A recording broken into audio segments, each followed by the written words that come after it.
అందరికీ నమస్కారం. నేను మీ సుజాత. ఇంట్లోనే ఈజీగా పూర్ణం బూర్లు ఏ విధంగా తయారు చేసుకోవాలో చూద్దాం. బూర్లు అనేసరికి పిల్లలు పెద్దలు అందరూ కూడా ఇష్టపడుతూ ఉంటారు. ఎక్కువగా పండగలప్పుడు ఇంట్లో పెద్దవాళ్ళు చేస్తూ ఉంటారు బూర్లు అనేవి. ఇవి తయారు చేయడం చాలా ఈజీ.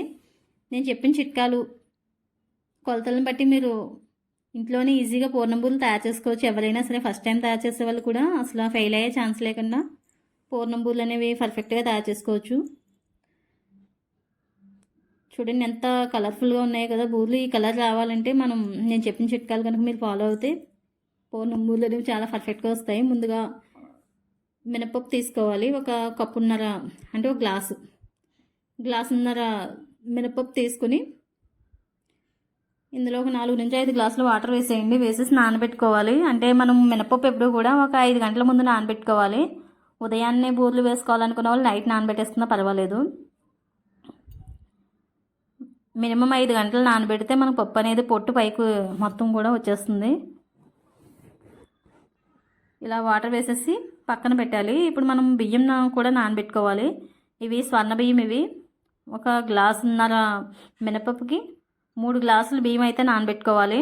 అంటే గ్లాసుకి 2 గ్లాసులు చొప్పున మీరు ఇలా బియ్యం తీసుకుని శుభ్రంగా ఉన్న బియ్యాన్ని తీసుకుని శుభ్రంగానే అందులో వాటర్ వేసేసి కడిగేసుకుని పక్కన ఉంచుకోవాలి. కడిగేసి కొంచెం నీళ్ళు పెట్టేసి నానబెట్టండి. ఇది మనం మినపప్పు ఎప్పుడైతే నానబెట్టినామో అప్పుడే బియ్యాన్ని కూడా నానబెట్టేసుకుని పక్కన ఉంచుకోవాలి. మామూలుగా అయితే మనకి కేజీ బియ్యానికి అర కేజీ మినపప్పు అయితే సరిపోతుంది. నానబెట్టేస్తాం కదా, ఇది ఇలా వాటర్ వేసేసి పక్కన ఉంచేసుకోండి. శనగపప్పు అయితే నేను ఒక గ్లాసు శనగపప్పు తీసుకున్నాను. అంటే ఇది పూర్ణం కోసం అయితే నేను ముందుగానే శనగపప్పుని 1 గంట ముందు నానబెట్టుకుంటే సరిపోతుంది. శనగపప్పు తొందరగా నానిపోతుంది కాబట్టి మనం నానబెట్టకుండా అయితే కొంచెం కుక్కర్లో విజిల్స్ అన్నీ ఎక్కువసేపు ఉడకబెట్టాల్సి వస్తుంది. అలా కాకుండా ముందుగా 1 గంట ముందు నానబెట్టుకుంటే మనకి ఈజీగా పప్పు అనేది మెత్తగా ఉడికిపోతుంది. ఒక 2 గ్లాసుల నీళ్ళు అయితే వేసేసి పక్కన ఉంచాను. మనకి ఒక కేజీ మినపప్పు బూర్లు వేయాలనుకుంటే ఒక అర కేజీ శనగపప్పు, అర కేజీ బెల్లం, ఒక 2 కేజీలు బియ్యం తీసుకుంటే మనకి బూర్లు అనేవి పర్ఫెక్ట్గా తయారు చేసుకోవచ్చు. ఎక్కువ క్వాంటిటీ చేసుకునేవాళ్ళు. ఇప్పుడు మినపప్పు అయితే నానిపోయింది కదా, ఒక 5 గంటల తర్వాత అయితే మినపప్పు ఇలా నానిపోయింది. వీటిని ఇలా మెత్తగా చేతితో మ్యాష్ చేసి మనం వాటర్ అనేది ఎక్కువ పైకి వరకు నీళ్ళు వేసేసుకుని నేను చూపించిన విధంగా చేతితో ఇలా అనేస్తే కనుక మీకు పొట్టు అనేది చేతిలో ఈజీగా వచ్చేస్తుంది. ఎక్కువ వాటర్తో మామూలుగా ఈ పప్పు అనేది కడగాల్సిన అవసరం లేకుండా తక్కువ వాటర్తో మనం ఈజీగా కడిగేసుకోవచ్చు. నేను చూపించిన విధంగా మొత్తం పొట్టు అంతా కూడా చూడండి ఒకసారి. మొత్తం పొట్టు అంతా వచ్చేసింది కదా. ఇలా వచ్చేసిన తర్వాత ఆ నీళ్ళని చూడండి, పప్పు మ్యాక్సిమం మొత్తం 90% పొట్టు అంతా ఊడిపోయింది. ఈ నీళ్ళంతా ఒకసారి మార్చేసి ఒక 2 సార్లు శుభ్రంగా కడిగేసుకోండి. ఈ పొట్టు నీళ్ళు ఉన్న మొక్కలుగా వేసుకుంటే చాలా బలంగా పెరుగుతాయి. పప్పు అనేది శుభ్రంగా కడిగేసిన తర్వాత పక్కన ఉంచుకోవాలి. ఇప్పుడు నేను బెల్లం అయితే ఒక కప్పు బెల్లం తీసుకుంటున్నాను.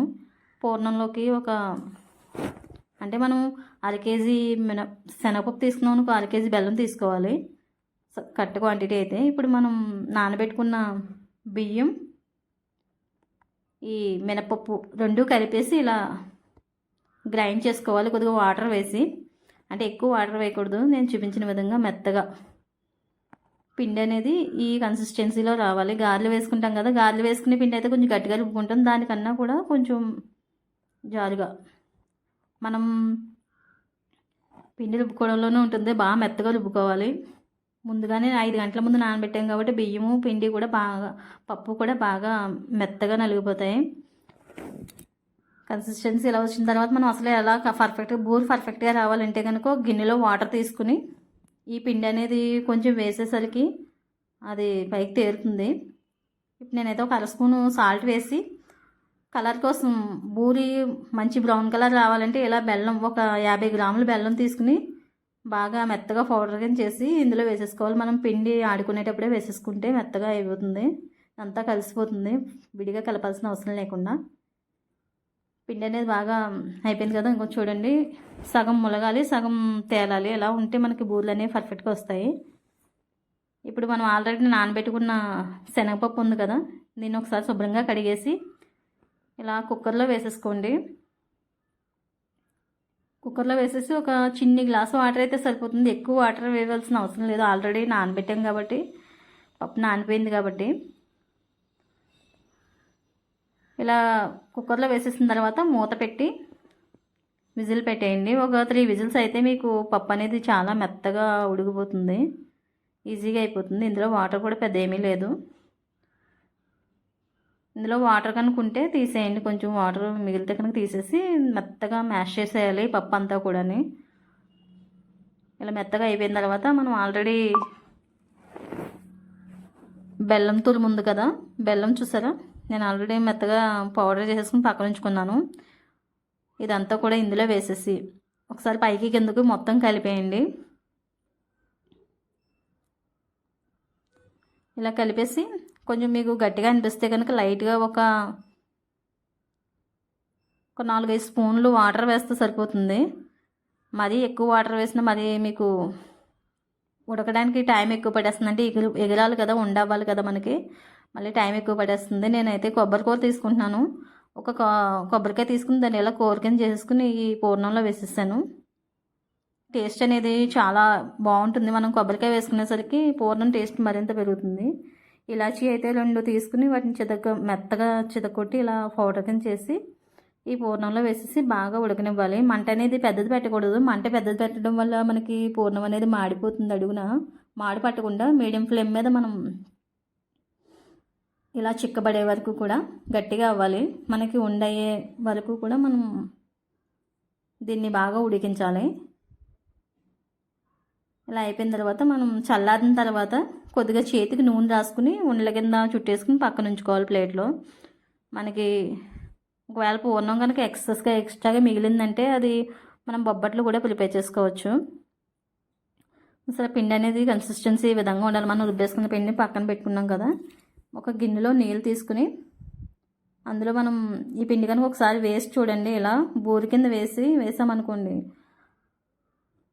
పైకి తేలాలి. సగం నీటిలో ఉండి సగం పైకి తేలితే మనకు బూరెలు అనేవి పర్ఫెక్ట్గా వస్తాయి. అసలు అడుగు పట్టడం కానీ ఇంకా అది ఏమీ లేకుండా బూరి పర్ఫెక్ట్గా రావాలంటే మునిగిపోకూడదు. మనం వేసిన బూరి పైకి సగం తేలి నీటిలో, సగమేమో నీటిలో ఉండాలి. అలా అయితే మీకు బూరి అనేది చాలా పర్ఫెక్ట్గా వస్తుంది. ఇలా ఒకసారి చెక్ చేసుకున్న తర్వాత ఇప్పుడు మనం ఆల్రెడీ ఉండలు చేసుకున్నాం కదా, ఇవి వేసి ఒకసారి నేను చూపించిన విధంగా ఇలా చేతిలో వేసుకొని, మీకు దీంతో కనుక చేతితో వేయడం రాదు అనుకున్న వాళ్ళు గుంట గరిటె ఉంటుంది కదా, అందులో వేసి దాన్ని తీసి కూడా వేసేసుకోవచ్చు, ఈజీగా అయిపోతుంది. చుట్టూ ఎక్కడ హోల్స్ అనేవి లేకుండా మొత్తం పిండితో కవర్ చేసి ఇలా వేసుకుంటే మీకు బూరె అనేది పర్ఫెక్ట్గా వస్తుంది. మనం ఆయిల్ అనేది నేనైతే కేజీ ఆయిల్ తీసుకున్నాను. స్టవ్ మీద కడాయి పెట్టిన తర్వాత ఆయిల్ వేసేసి ఫస్ట్ కొంచెం మంట పెట్టి ఆయిల్ కాగిన తర్వాత మంట తగ్గించాలి. తగ్గించి మీడియం ఫ్లేమ్ మీదే మనం ఈ బూరెలు వేసుకోవాలి. తర్వాత అన్ని బూరెలు వేసేసిన తర్వాత అప్పుడు మంట పెంచి కొంచెం ఒకసారి అన్నీ కలపాలి. ఇలా చేయడం వల్ల బూరెలు అనేవి మంచి కలర్ఫుల్గా లోపల కూడా మొత్తం పిండి అంతా కూడా ఉడుకుతుంది. అప్పుడు బూరె అనేది బాగా పర్ఫెక్ట్గా వస్తుంది. చూసారా, మొత్తం ఇలా ఒక వాయి వేసేసుకున్న తర్వాత మళ్ళీ ఇంకొక వాయి వేసుకోవాలి. ఇలా అన్నీ మనకి ఒక వాయికి వచ్చేసరికి ఒక 7-8 బూరెలు అయితే అవుతుంది. మూకుడి బాగా పెద్దది ఉంటే కనుక మనకి పర్వాలేదు. కొంచెం ఇవి వేగడానికి కొంచెం టైం ఎక్కువే పడుతుంది. అందువల్ల ముందు ఫస్ట్ మీడియం ఫ్లేమ్లో ఉంచి తర్వాత లాస్ట్లో కొంచెం మంట పెంచడం వల్ల మనకి బూరె అనేది మంచి కలర్ఫుల్గా బాగా వస్తుంది. ఆయిల్ అనేది అసలు లాగదు, మనకి బూరె అనేది చాలా పర్ఫెక్ట్గా వస్తుంది. ఇలా మీరు ఇంట్లోనే ఈజీగా బూరెలు తయారు చేసుకోవచ్చు. టేస్ట్ అయితే సూపర్గా ఉంటుంది. మీకు బూరెలు అనేది స్మూత్గా టేస్ట్ సూపర్గా ఉంటుంది. మీకు కొంచెం బాగా క్రిస్పీగా కావాలి అనుకునే వాళ్ళు దీంట్లో కొంచెం కరాచీని యాడ్ చేసుకుంటే బూరెలు అనేవి ఇంకా క్రిస్పీగా వస్తాయన్నమాట. నేనైతే ఇవి సాఫ్ట్గా టేస్టీగా వస్తాయి. నేను చూపించిన విధంగా మీరు ప్రిపేర్ చేసుకోండి. ఇలా ఒకసారి పైకి కిందకి కూడా అంతా మొత్తం పైన కింద బూరె అనేది వేగేలాగా ఇలా రౌండ్ చేసుకుంటూ జాగ్రత్తగా వేసుకోవాలి, ఆయిల్ కదా. చూడండి కలర్ వచ్చే వరకు కూడా బాగా వేగనివ్వాలి. మొత్తం మీద ఇవి బాగా ఫ్రై అయినాయి. ఇవి వేగిపోయిన తర్వాత చూడండి ఎంత బాగా కలర్గా వచ్చాయో. మంచి కలర్ అయితే సూపర్గా ఉంది. బంగారు రంగు వచ్చే వరకు కూడా ఇలా వేగించండి.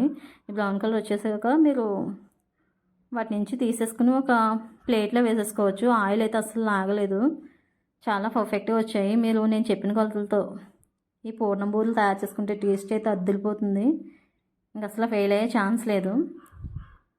ఇలా మొత్తం అన్నీ కూడా బూరెలన్నీ కూడా ప్రిపేర్ చేసేసుకుని ఒక ప్లేట్లో తీసేసుకోండి. మామూలుగా అయితే మీకు కొలతలు అయితే కేజీ మినప్పప్పుకి అయితే 2 కేజీలు బియ్యం, ఒక అర కేజీ శనగపప్పు, అర కేజీ బెల్లం, ఈ క్వాంటిటీస్లో తీసుకుంటే మీకు పర్ఫెక్ట్గా వస్తాయి బూరెలు. అదే మీకు తక్కువ కొలతలు కాబట్టి దాన్ని బట్టి మీరు లెక్క వేసుకోండి. అర కేజీ కావాలితే అర కేజీ. ఈ వీడియో కనుక మీకు నచ్చినట్టయితే లైక్ చేయండి, షేర్ చేయండి. Thank you for watching. Please subscribe.